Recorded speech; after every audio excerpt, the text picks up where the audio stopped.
Order. Members, the sittings resume. I call Samuel Holland to ask his first question to the Minister for Infrastructure. During 2024-25, NI Water will have invested £1.8 million at Grange Wastewater Treatment Works in North Antrim. The Grange Wastewater Treatment Works is located to the south of Taylorstown Village and construction is due to be completed in May 2025. The Grange Wastewater Treatment Works upgrade builds on the £1.1 million sewer network improvements that NI Water completed earlier in PC21. However, the fact remains that there are several wastewater treatment works in the North Antrim constituency which currently have no available capacity for development. These are the wastewater treatment works at Armoy Bush, Dervick, Mosside, Ballymoney and Stronocum. Capacity issues have also been identified in parts of the wastewater network in Ballycastle, Ballymena, Ballymoney, Bushmills, Port Glenone and Resharkin. Unfortunately, this may lead to negative planning responses for developments in these areas. However, each application will be assessed individually depending on the location and level of capacity constraints in that area. And wherever possible, NI Water will work with developers to identify solutions. I will continue to work with executive colleagues to secure funding for the capital investment programme through 2024 to 2027. Thank you, Minister. And particularly the likes of Armoy, where there's planning applications in place, there's space for development. It's just a really difficult situation, and rural communities are really suffering with the lack of wastewater infrastructure. What engagement are you having with NI Water, specifically around rural communities, and trying to increase the capacity there before communities are decimated because people can't continue to live in them? Yeah, and I mean, I appreciate the issues that the members raised in relation to rural communities. I think it's a very important one. I'm engaging with NI Water quite frequently on all of these issues, and I think looking at the approach that I've outlined that I'm taking on the whole is to look specifically to unlocking capacity where we can at the earliest possible stage. So bearing that in mind, I think specific work around rural communities needs to happen, and that's something I'm committed to work with all parties to try and address. I'll remind members before I call them that they are to be relevant to the initial question. I call Declan McAleer. Minister, could you elaborate a bit more detail as to what your department is doing to address wastewater capacity issues? Yeah, so as I have outlined, I'm continuing to build on the three-pronged approach that is already in place, which includes working with executive colleagues to increase investment in wastewater, exploring the options for developer contributions with the consultation that launched on Friday past, and introducing a water, flooding and sustainable drainage bill to the Assembly.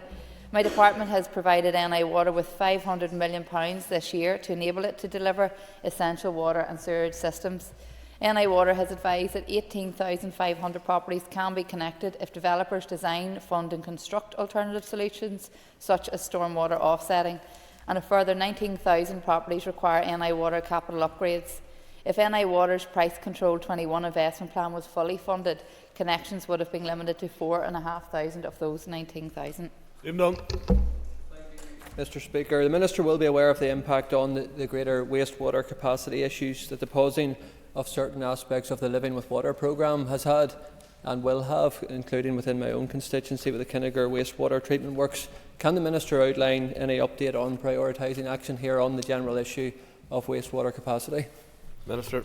Well, as the member will know, we've had discussions in the chamber in relation to this already since I've come into post.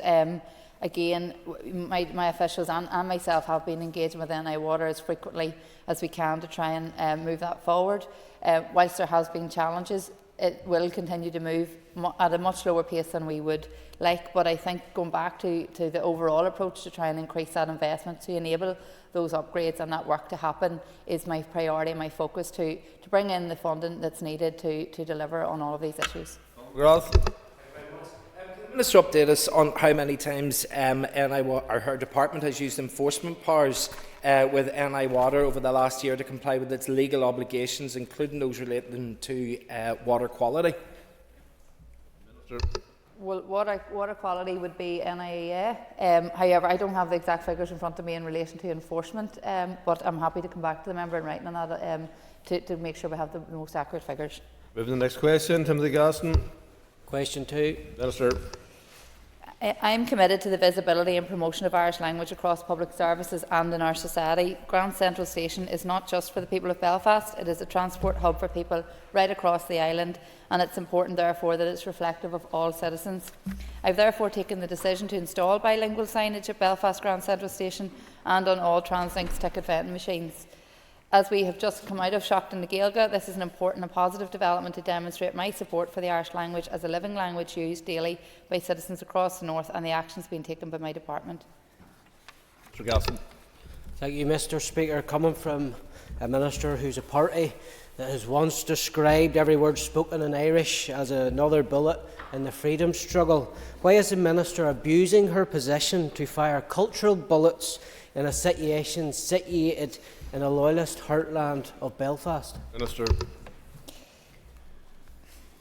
Okay. The Irish language is for everyone, and it is reflective of the culture right across this island.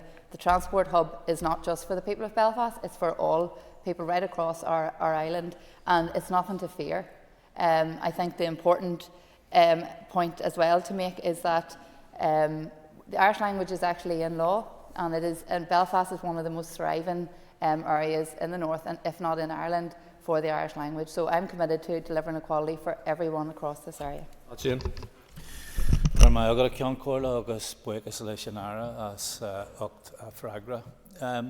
Can the Minister tell us what signage will be provided at Grand Central Station and when will this happen? Minister.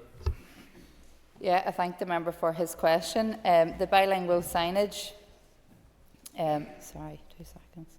The bilingual signage to be introduced includes wayfinding signage for passenger movements, passenger information including all safety signage, welcome, customer service and platform IDs, and it will be installed later this year. Kelly Armstrong. There are currently no plans to replace the Section 10B permit for community transport operators with Section 19 and Section 22 permits, which are used in Britain. However, my officials are currently reviewing the operation of the Section 10B permit scheme as part of the overall review of community transport. Ms Armstrong. Thank you, Speaker, and thank you, Minister. Minister, by introducing a Section 19 permit and Section 22 permits, it would actually allow community transport to deliver the lack of or transport in rural areas and improve the amount of accessible transport across rural areas. Can I ask what the barrier is to bringing forward legislation that's currently used in the rest of the UK, please? Well, I'm not aware of any specific barriers, but I think at this point we are developing those broader transport plans, and I think that will feed into part of that as well. So happy to look at that in more specific detail for the member to get to understand where maybe the challenges are at this point. It's my understanding that they were reviewing the 10B permit, so but I can look in more detail at the Section 19. Nicola Brogan. Karen Corla, agus Buhish Naira Fossa. Thank the Minister for her answers. Can the Minister outline what the next steps for the review of community transport will be, Liddell? Sure.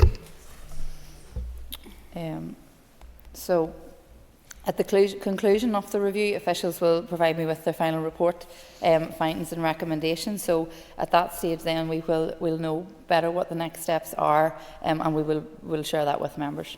Ian McLaughlin. For your answers. Minister, can you outline what engagement you've had with the First and Deputy First Minister around the delivery of an infrastructure commission within the last year? Well, I haven't had any specific engagement with the Executive Office at this point in time, but hope to see that in future, the coming weeks or months. Annie Donnelly. I don't have a question for here, sorry. Bear with me 2 seconds because it could be on down. Sorry. Yeah, during this financial year, NI Water has been... No, sorry. Sorry, I haven't been provided with a question for. Infrastructure Commission.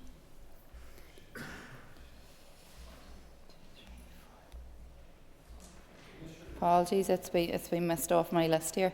Can I come back to the member? I'm really sorry about that. It's not... No, I know that. I have question 3 and then it goes to question 5, so it's a technical difficulty. The paper's actually very good, so it is. Question 5. I do have that. The timetable of services is primarily an operational matter for TransLink. The public service agreement allows TransLink to amend services, but they must do in a cost-effective manner, consistent with the required level of quality and performance, and minimise costs. My department has been operating in a difficult financial environment for a number of years due to underfunding and austerity by the British Government. This includes the funding available for the public transport network. The Beaver Estate is serviced by the 6C and 6D services, which collectively offer 2 buses per hour across the day and 3 during peak times. TransLink monitors passenger loadings on an ongoing basis, which indicates the level of patronage which would not support an increase in capacity at this time. As such, there are no immediate plans to develop frequency on 6C and 6D routes. TransLink will continue to monitor these and other metro services for opportunities and for network growth. Ms Bradshaw. Thank you, Mr. Speaker, and thank you, Minister, for your answer. I'm wondering if, in taking forward the plans for the north-south glider route, is any consideration being given to incorporating Beaver Estate into some offshoot of that? Thank you. Well, I think the fact that we have some scope left within the extension of the glider route, I'm happy to speak to officials in relation to that to see if that's possible. I'm not aware of it at this point in time, but I'm happy to take that forward, and potentially then in the next phase we can look at that. Call Cara Hunter. Please, Minister. Minister. Major road schemes are an important part of the work that is delivered by my department as we seek to reduce journey times, increase reliability and improve road safety. My department is in the process of developing a new transport strategy that will help to shape the vision and strategic priorities for transport through to 2035. Once this is published, it will help to inform the transport plan for the regional strategic transport network, which includes the A2 at Ballykelly. A preferred route for Ballykelly bypass was announced in 2010. However, in advance of any decision to prioritise this scheme, officials would need to undertake a reassessment of the route due to the passage of time. The estimate for the bypass compiled back in 2008 was in the region of 35 million to 40 million. Again, this would need to be brought up to date and would be subject to high levels of inflation and cost increases experienced by the construction sector in recent years. As you'll know, my department has been operating in a very difficult financial environment for a number of years due to the lack of funding, and any decision to proceed with the A2 Ballykelly bypass can only be made when I'm confident there is budget certainty that will help to deliver that scheme. Ms Hunter. Mr. Speaker, Minister, this weekend it took over 30 minutes to go between Greysteel and Ballykelly, so understandably locals and residents in this area want to see as much progress as possible on this road. Minister, can you just give me more clarity on what the timeline would be to conduct a reassessment of this road? Well, I don't have a timeline at this point, but happy to come back. I can speak to officials to get a sense of what that would look like and inform the member then going forward. Ruskin. Mr. Speaker, road infrastructure projects are very, very important. They're important to an awful lot of people outside this chamber. On the 27th of January, I asked the then Minister about when the review of the prioritisation of major roads programme would be published. I was told it would be within weeks. We're now about 2 months down the line. When will it come out, and what is the cause of the delay? Well, I can speak to officials on that one because, as you said, the response came from the previous minister, so I don't have that to hand either. But I'm happy to come back at the earliest possible stage to the chair of the committee in relation to that, and hopefully it'll be sooner rather than later. Ciara Ferguson. Thank you, Mr. Speaker. Can the Minister provide an update on Phase 2 of the A6 upgrade? Thank you. Part of the works for Phase 2 of the A6 between Caw and Drumahoe will encroach on the illegal waste site at Maboy. My department is currently working with the NIE and other stakeholders to ensure that any remediation proposals take account of each party's requirements, including those associated with the A6 Phase 2 project. My officials are currently awaiting the publication of DAERA's draft optimum remediation strategy, and once this information is available, we will be in a position to consider its implications and develop a delivery strategy and timeline for the Phase 2 project. Question 7. Ms Murphy. Wendy Murphy. Or sorry, Alan Robinson. Mr. Speaker, does the Minister agree that having 18,000 vehicles per day... Mr Robinson, it's question 7 you're asking, so... Apologies, Mr. Speaker. No, haven't... Okay. It's question... Yeah. Okay. There are many ways that routes to school can be improved and made safer. Since Since 2020-2021, the Department has delivered 2 tranches of part-time 20-mile-per-hour speed limits at 216 schools, an investment of £4 million, bringing the total number of schools with part-time 20-mile-per-hour speed limits to 233. A review of this recent initiative has been undertaken and is available on my department's internet site. The report concludes that a targeted approach is needed to ensure that the correct safety intervention is selected, and work to update that policy is underway. In addition to this, my department is updating its design guidance for active travel and has recently carried out a public consultation on a draft active travel delivery plan. Routes to key destinations, including schools, have been prioritised within the plan, and the updated design guidance will include a toolkit of measures around schools to encourage more people to consider walking, wheeling and cycling for the school journey. Mr. Robinson. Thank you, Mr. Speaker, and I thank the Minister for her answer. Can I ask that she ask her officials to consider 2 schools in my constituency where there are safety concerns for children, namely Ballykelly Primary School and McCosquin Primary School? Yeah, any specific requests, I'm happy to ask officials to assess and see where we can move forward. And I hope to be able to make an announcement in relation to the next stage of the 20 mile per hour. I think it's a very important scheme, and I've been watching closely what's been happening in Wales, where they have rolled out 20 mile per hour zones, not just outside schools but in residential areas and town centres and others, and have seen a 63% reduction in road traffic collisions. So I think it's a very important piece of work that we should be looking at here, and that's something I'm keen to take forward. Alfie Mason.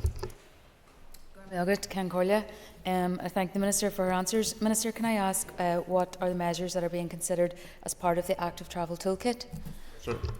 The toolkit is being developed by drawing on national and international best practice. It includes a range of measures such as the provision of greater priority for pedestrians at crossings in the vicinity of schools, and measures to discourage inconsiderate parking that can cause difficulties for those walking or wheeling. Reduced speeds around schools is also important, and 20 mile per hour speed limits are an additional measure that can be introduced as part of a particular scheme, depending on whether the main issue is one of speeding motorists, congestion at school times, or inconsiderate parking. Anya Murphy. Question 8. Minister. With your permission, Mr. Speaker, I'll answer questions 8 and 9 together. St Mary's School in Colesher is certainly the type of school which I would consider as benefiting from a further rollout of the part-time zones at schools programme, which has been very well received. Since 2020-2021, my department has delivered 2 tranches of the 20 mile per hour speed limits at 216 schools, and is now at a total of 233 schools. And a review of this recent initiative, as I've said earlier, has been very positive and can be viewed on my department's website. The review recommends the provision of a 3rd tranche of part-time 20 mile per hour speed limits at schools. However, this will be more modest in size and is dependent on the availability of funding. The report also concludes that a more targeted approach is needed to ensure that the correct safety intervention is selected, and work to update our policy document is underway. I've asked officials to prepare the programme of schools to be treated in the next financial year based on the existing scored listing, but with preference given to rural schools which are located on roads where the national speed limit applies, and obviously considering the safety of introducing such measures. St Mary's School in Colesher will be considered for inclusion as part of this work, subject to the school meeting the threshold for inclusion. Ms Murphy. And I'd like to thank the Minister for indeed prioritising rural schools in all of our constituencies. Minister, can I ask what are your plans in addressing speed in general? Yeah, so I would also like to see what can be done to improve attitudes to speed, not only for road safety purposes, but also to make places cleaner and greener. And I've therefore asked officials to prepare a paper on the use of permanent 20 mile per hour speed limits, particularly, as I've said earlier, near schools, but in predominantly residential areas and places such as town centres where there are a high number of people who are walking, wheeling or cycling. And I've also asked that consideration be given to the national speed limits that apply on rural roads and HGV speed limits. And to ensure that others' views are considered in the setting of speed limits here, I plan to hold a public consultation exercise in relation to this later this year. Thank you, Minister. In relation to 20 mile per hour speed limits outside schools, will your department prioritise those schools where children have previously been involved in road traffic collisions, such as Grange Park Primary in my constituency? Minister. I thank the member for the question, and I think, given the severity of those issues, all of that will have to be considered and prioritised in the round. So we will publish more information on it as it comes, and we look at the permanent scheme and what that might look like. But happy to take that on board if it hasn't already been done by officials. Buchanan.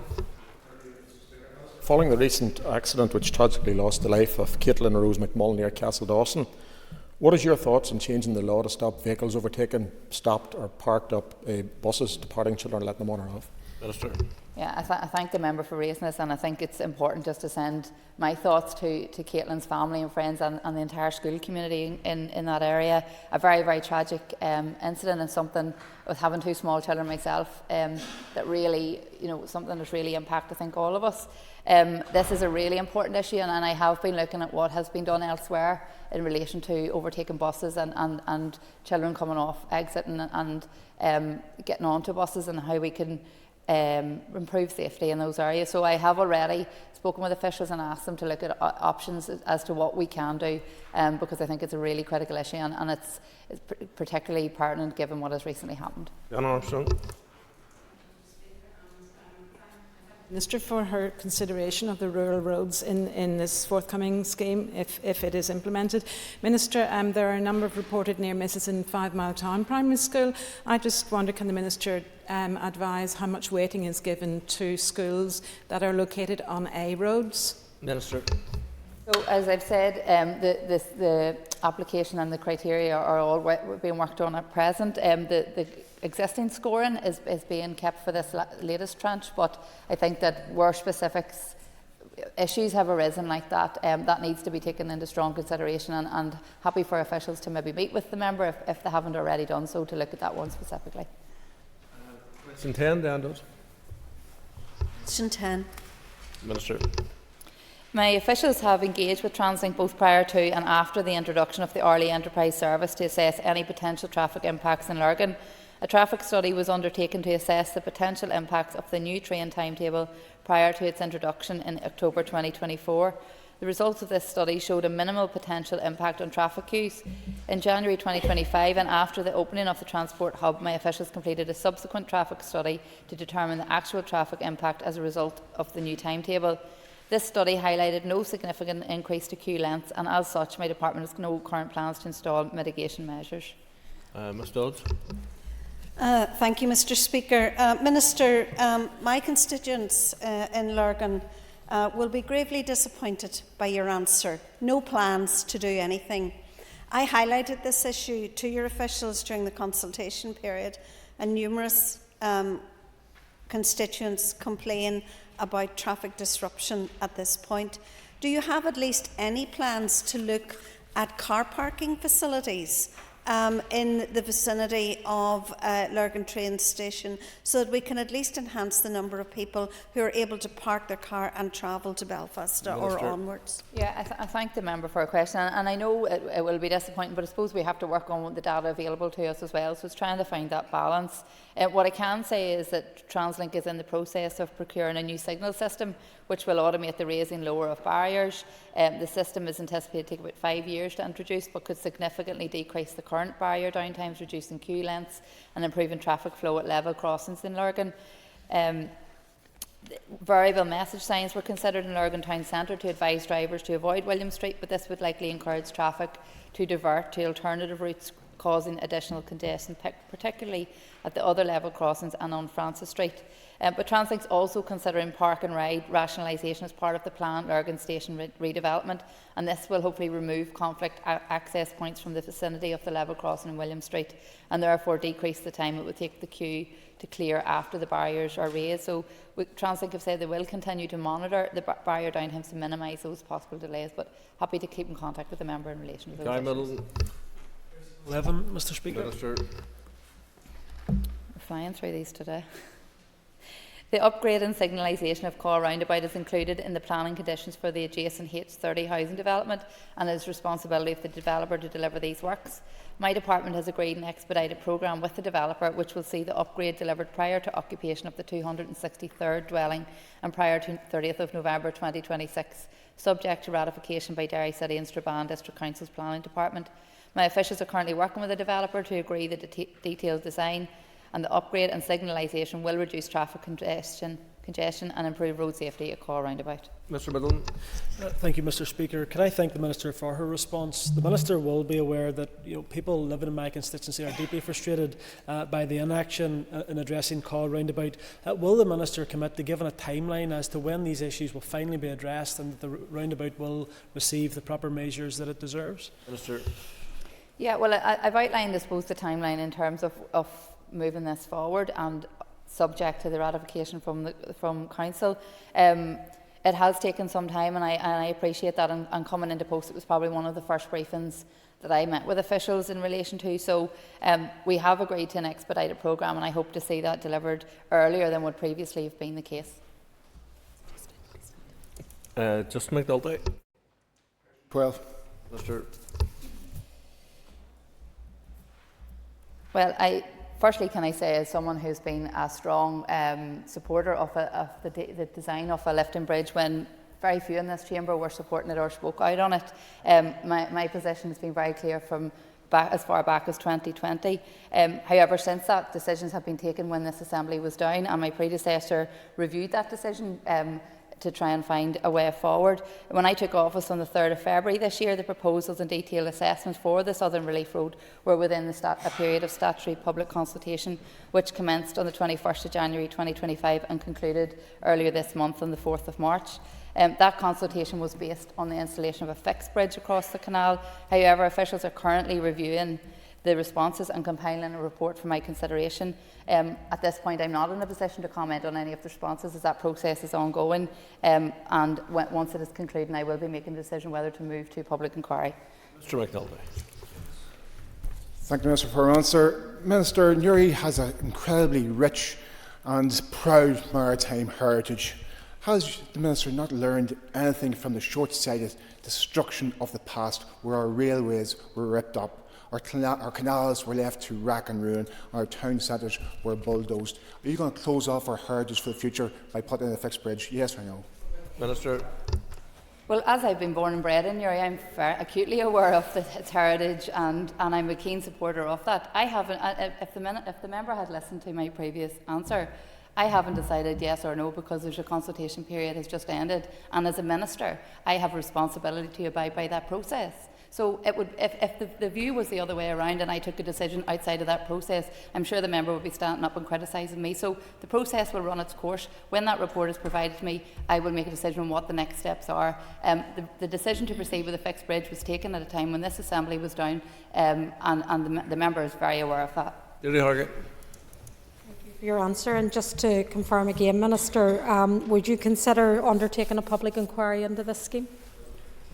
As I've said, I think it's for something as critical as a project like the fixed bridge designed for the Southern Relief Road. I, as a citizen, aside from everything else that I might be representing at this point, I'm very keen to ensure that all information is made available and all views are considered as part of that decision-making process, and that's why I want to make sure that is a very thorough process. So, as I've said, the consultation has now closed, responses are being compiled, and my officials will be preparing a report for me to make a decision on whether or not we go to public inquiry. Mark Turton. 3A, question 13. Minister. Major road schemes are an important part of the work that's delivered by my department as we seek to reduce journey times, increase reliability and improve road safety. The A2 Buncrana Road scheme will be considered as part of the North West Transport Plan, which has been subject to a public consultation process. Views from the public were sought to help shape the vision and objectives for the Transport Plan, as well as identifying local transport concerns in the district through public engagement, which commenced on the 27th of August 2024 and concluded on the 5th of November last year. My department has been operating in a very difficult financial environment, as a member will be aware, and any decision to proceed with the A2 Buncrana Road project can only be made when I'm confident there's budget certainty for the scheme and its delivery is in line with the North West Transport Plan. Mr Duggan. Thank the Minister for her answer. This issue predates not just the Minister but these institutions. The Minister refers to the Buncrana Roads place in the North West Transport Plan, but given that it does appear in the investment strategy for future years, can the Minister confirm that her department has or is bidding for the money to carry out this overdue work? Minister.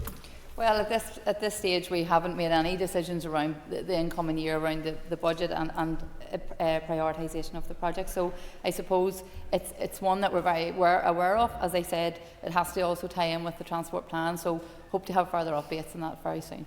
Mr. Buckley. Scale infrastructure projects appeared to go to your department to drown in delay and multiply in costs. As a newly elected minister to the department, what confidence do you have that your department can bring projects from concept to reality and provide good, affordable bureaucracy and indeed costings for the taxpayer? Minister. Well, I think it's an issue that affects all departments, because we have to ensure that all our T's are crossed and our I's are dotted for a lot of major projects, and I appreciate the delays. Through my own department, some of the delays that we've seen in the past are around things like planning and wastewater, and those are the priorities that I am working on as a minister, to try and ensure that we are seeing a more timely processing of projects to avoid those additional costs. I think it's also important to note, when you talk about major projects, look at the A5. Some of the things that have delayed the delivery of the A5 are legal challenges, something that is beyond my control. So there are many factors that can cause delays. However, I can say that we are working very hard to ensure that those things that are within my gift, that we are working to alleviate and streamline those processes to make them smoother for everyone. Moving to topicals, Mark Durgan. Thank you, Mr. Speaker. Can the Minister outline what role her department has and what action it takes in terms of the removal of unauthorised flags, posters and signage from our street furniture and roadsides? Well, I think this has been an issue for ongoing debate. My department has specific remit in relation to things that are obstructing roads or visual impact on motorists. However, there are engagement, as the Minister or the member will know, through I suppose the member for South Belfast as well has outlined around the removal of flags and who is responsible for those things, because of some of the contentious nature and the difficulties that those can cause. Mr. Durgan. Thank the Minister for her answer. Yes, and I'm aware of the action that the PSNI has taken with the department, and sometimes in the absence of support from the department, around items that are considered inflammatory. But in terms of those that don't meet that threshold, what sort of message does the Minister think it sends out when our roundabouts and roadsides are festooned with her own party's political posters that are completely unauthorised? Well, if you can point me to the examples of that, I'm happy to ask officials to consider it, but I'm sure there's many political parties have signs and banners up everywhere, and we look at each one of them in individual cases. Robbie Butler. Thank you, Mr. Speaker. At the start of the month, the Department for Infrastructure deferred 8 major sewage treatment projects. Would the Minister be able to give us an assessment of the environmental impact that is likely to manifest in this next number of years? Well, I think, as I've said earlier, there's quite a lot of work going on to see those things moved at a much faster pace. As I've said earlier, on Friday we launched the consultation around developer contributions, and this is about trying to get more investment into the system so that we can move ahead with those upgrades which are much needed. I don't think there's anybody in this chamber would disagree with the need to move forward on that. But at this point in time, the funding just isn't there to enable me to do that. So I continue to work with NI Water, with NIA, and all stakeholders to ensure that we can continue to move at pace in relation to the delivery of those really critical schemes. Mr. Butler. Thank you, Mr. Speaker. In the multiple reports, it does highlight the pressures on planning and indeed our climate, but I want to raise another one, and that is cold water dippers, the growing number of public that we have on a daily basis, bathing in cold water, whether that be rivers, lakes, reservoirs or indeed coastal waters. What steps can the department take in the short term and the long term to protect those people?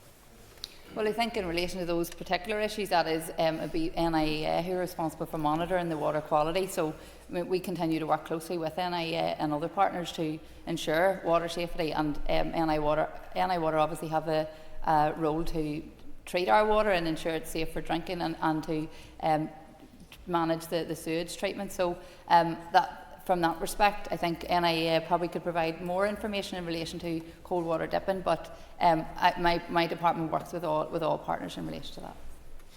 Colin Crawford. Thank you, Mr. Speaker. Can I ask the Minister what budget has been allocated for road safety improvements outside of school buildings in the new financial year? At this stage, we don't have the budget allocations, as the draft budget is still out to consultation, but we are working through what those things. So I haven't made any decisions in relation to specific allocations. Mr. Crover. Thank you, Mr. Speaker. Minister, can I ask that you would make a commitment to include Harville Primary School in Ballymena in the next tranche of establishing zones in the part-time 20 mile per hour zones outside schools? Happy to take the request forward, and as part of the process of allocating which schools will be included, as I've mentioned earlier, we can consider that school as well. Annie Donnelly. Thank you, Mr. Speaker. To ask the Minister for her assessment of the potential impact that an expert-led independent infrastructure commission will have on capital infrastructure projects. I thank the member for his question and apologise for the earlier technical difficulty, and happy to come back to you on that one. At this point, it's not something that I have considered in any great detail. I know his colleague had raised it when I was in with committee a number of weeks ago. So, I'm happy to look at it and see what benefit that might have in terms of capital projects and the prioritisation of that. Mr. Donnelly. Thank you, Mr. Speaker, and thank you, Minister, for that answer. Minister, your department has received the largest capital budget of any Northern Ireland department in 25-26 and in the history of the Northern Ireland Civil Service. In order to spend this money strategically and wisely, do you share my colleagues and my view that the Infrastructure Commission would help us achieve that? Well, without understanding what exactly would be within the terms of reference of the Commission or what that would look like, it's very hard to make a judgment on that. As I said, if there is a proposal being put forward in relation to a Commission, we can consider that and look at the benefits against whether it would be something more onerous than what we're already doing. So, as I said, I'm open to all suggestions. My priority is moving these issues forward, and happy to take suggestions on that and what that would look like. Michelle McAleen. Thank you, Mr. Speaker. And can I ask the Minister what discussions she has had with her counterpart in the Department of Justice to improve the consistency of decision making in the Planning Appeals Commission? Minister. So, specifically from coming into post, I haven't had any direct discussions with the Department of Justice. However, the Planning Appeals Commission sits outside my department, so I think we are working through the planning improvement programme to improve that whole planning process, and hopefully that will feed into that as well. Ms. McAleen. Thank you, and I thank the Minister for her answer. As the Minister will know, following the ABO Wind case, if a PAC decision is not challenged by way of judicial review, it must be accepted or respected by local planning authorities, which places a potentially huge financial and time burden on those authorities. Can I ask the Minister if she will raise this with her counterpart in Justice to accommodate a review mechanism within the PAC which would improve decision making and allow for more consistent and robust decisions? I'm happy to take on board the member's suggestion and see if that's something we can do. As I said, because the PAC is an independent body and sits outside my department, I don't know whether that's something that I can instruct them to do, but I'll take it forward and speak to officials to see if that's something we can potentially look at. Orla Flynn. Mr. Speaker, can I ask the Minister to provide an update on the business case and the accommodation works to build a new footway in the Hannistown village in West Belfast, please? Yeah, I thank the member for a question. I'm looking forward to coming down to meet at Hannistown to see the scheme. So I'm very aware of how important this scheme is to the people that live in Hannistown village, and I can assure you that improving facilities for pedestrians in Hannistown and in many other areas is a priority for my department. As part of the detailed design stage for the new footway, my officials are currently meeting landowners that will be affected by the scheme to explain our land requirements and agree their accommodation works. The first round of face-to-face meetings with landowners is substantially complete, and the second round of follow-up meetings is now well underway. However, officials do face some challenges in coordinating these meetings due to landowner availability, employment, personal commitments. And due to the scheme's high cost, currently estimated around 1.8 million, a business case and separate procurement process are required to appoint a contractor. Once all the elements of the scheme have been designed, including accommodation works affecting residents, it would then be possible to update the cost estimate and business case for the new footway. It's difficult to accurately predict how long it will take to conclude this process, as it relies on the Department reaching agreement with individual landowners on the type and scale of work we will undertake, but I hope it will be substantially complete later this year. Ms Flynn. Thanks very much. I thank the Minister for that response. And yes, so I completely understand all of the realities in terms of it's hard to put a timeline on these things, but would appreciate, can the Minister maybe just give that reassurance to the local residents in West Belfast that this project does remain a priority for her as Minister and for her department? Yeah, absolutely. I know just how important it is to the people in Hannistown who you represent. And I can assure you that improving those facilities is a key priority for me and for my department. And I also appreciate residents' frustration that the footway has not yet been constructed. So we are 100% committed to progressing the design. It's a 550 metres long footway, but as soon as practically allows. So happy to continue to liaise with the member, and we will be out on site to see that. So we'll continue to move that as quickly as possible. Question 7's withdrawn. Call down Dodds. Thank you, Mr. Speaker. Minister, a previous incumbent of the Department of Infrastructure, Nicola Mallon, despite being one of those rigorous implementers of the protocol when she was a minister in this House, has recently given evidence to the Northern Ireland Affairs Select Committee where she talked about the difficulties in parcels coming to Northern Ireland, either person to person, consumers, or to businesses.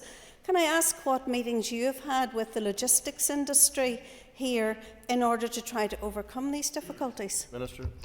Well, I have been, have a meeting agreed to meet with the head of Logistics UK, who happens to be one of my predecessors, so I'm happy to speak to her on any of those issues that may be arising. Dodds. Minister, I don't know whether that means that you intend to raise the issues or that you're not aware of the issues.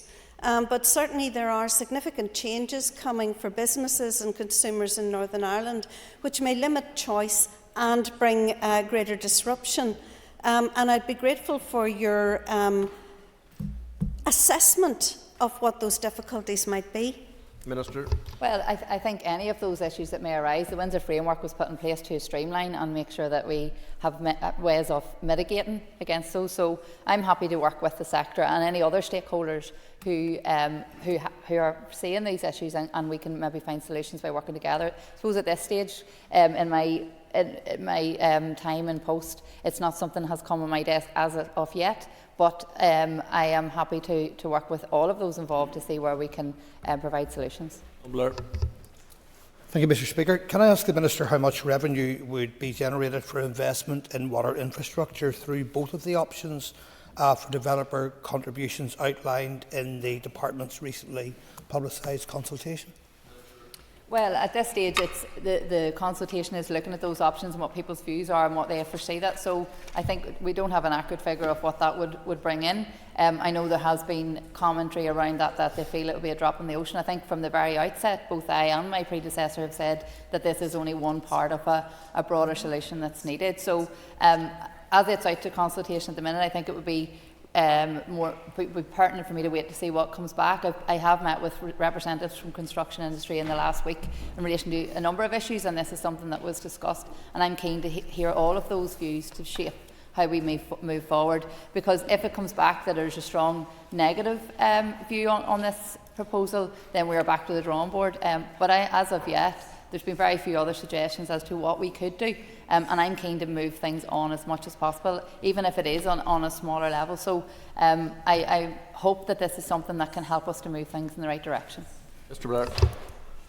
Mr. Speaker, the Department's consultation document acknowledges that in many cases developers may pass on the cost of these contributions to customers and therefore make houses more expensive to buy. Does the Minister accept that there are other funding models available to help Northern Ireland Water that don't carry the risk of making our housing crisis worse or pricing lower income families out of housing ownership? I have heard this point raised, and I think we had seen in recent figures suggested before this has even been talked about, there's been a 15% rise in the price of housing in the last year. So I think that there are other factors at play that actually are feeding into the cost of house prices. But the reality is, at present, developers are having to pay to find connections. So if we can find a solution that is more equitable, that is fairer and brings in a more consistent amount of funding, I think it's something that we definitely have to consider. And all of those concerns can be looked at as part of the consultation response. I think that other models, as the member has outlined, have been looked at time and time again. The model that we have here in the north is similar to that as in Scotland and similar to that of the south. So my priority is ensuring that we're not putting additional costs onto domestic water users, because that in itself would be very problematic, I think, and it's something I am committed to not do. But I think there's other things that we can do with what's available to us that will improve the situation. Previously stated that following October monitoring, £7 million was allocated to address wastewater constraints in the Upper Falls area of West Belfast to facilitate 1,200 new homes. I'm aware of many small housing developments in North Belfast which cannot progress because of NI water connections issues. Can the Minister lobby for NI water investment to enable much needed housing in North Belfast and to ensure that that benefits both sides of the community? Well, I would be loath to say that decisions are taken as to what area of the community that people are building the houses in. I think that everything has to be assessed in its own merits. What I would say is that where there are difficulties, that NI Water have the developer constraints team that are there to engage with developers to find solutions. But I think the broader issue is something that we're facing across all of our constituencies. Not specific to North Belfast, it's right across the north, and that's why we're trying to find a solution that will help to deliver on all of those issues that people are facing in house building, but also in building other schemes, whether it's healthcare, education or retail, hospitality, all of those things that are really important to us that are also facing these challenges. Moving to the Minister for Justice, call Mark Durkan. Question number 1. Minister. The PSNI